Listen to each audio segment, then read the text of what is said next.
L'ODEP recommande à la population de tirer les conséquences de la non prise en compte de manière effective de besoins sociaux dans l'exécution des budgets de l'État entre 2017 et 2019 et d'exiger des comptes aux dirigeants actuels avant le renouvellement des mandats. C'est le résumé du rapport de contrôle citoyen de l'exécutif global et des dépenses pro-pauvres.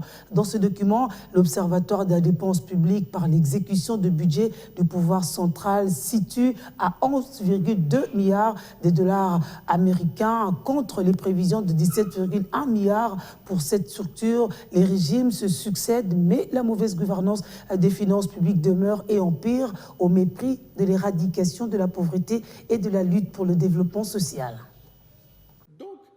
Encore des contre-performances enregistrées dans les recettes publiques et dépenses en dépit des changements de régime en République démocratique du Congo. Une étude menée par l'Observatoire de la dépense publique dévoilée dans un rapport sur cette page intitulé « Rapport du contrôle citoyen de l'exécution du budget global et des dépenses publiques pro-pauvres pour la période de 2017-2019 » révélée à la presse ce jour retrace quelques points saillants dans le volume des recettes et des dépenses des secteurs, les considérations d'ordre général et les recommandations. Selon ce rapport, les recettes réalisées pendant la période de 2017 à 2019 sont de 22 milliards 43 millions de francs congolais, soit 11 milliards de dollars américains, contre 32 milliards 230 millions de francs congolais, soit 17,1 milliards de dollars américains. Une exécution qui n'a pas tenu compte du secteur très pauvre, à en croire Mouteba Chitenge, coordonnateur de l'ODEP. Et de 2017 à 2019, ce sont tous les deux. C'est pour ça qu'on n'a pas voulu séparer les années de Kabila et les... Non. Parce que le comportement est le même. Le comportement est le même, c'est-à-dire plus de moyens pour les institutions et moins de moyens pour le secteur pauvre et une exécution minable. Parce que même quand on donne 3% à l'agriculture, c'est à peine 0,8% d'exécution. Et donc, une politique comme celle-là ne peut pas permettre une croissance inclusive.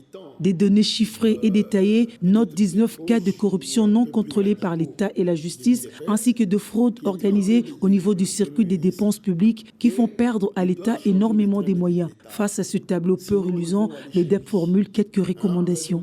Commençons d'abord par, réhabiliter le contrôle, n'est-ce pas? Réhabiliter le contrôle. Deuxièmement, soyons capables de sanctionner le mal, n'est-ce pas? Lorsqu'il y a des fautes de gestion, qu'on les sanctionne. Que la justice fasse son travail, n'est-ce pas? Et à partir de ce moment-là, les exemples des gens qui vont en prison, qui n'en sortent pas, parce que ça ne sert à rien de mettre les gens en prison, et 6 mois après, on entend qu'il y a eu une grâce présidentielle, et ils sont dehors. Mais quel exemple vous donnez? Cette étude menée par l'Observatoire des dépenses publiques s'inscrit dans le plan stratégique de la réforme des finances publiques dont les principes directeurs de l'action sont la redevance, la participation citoyenne et la transparence.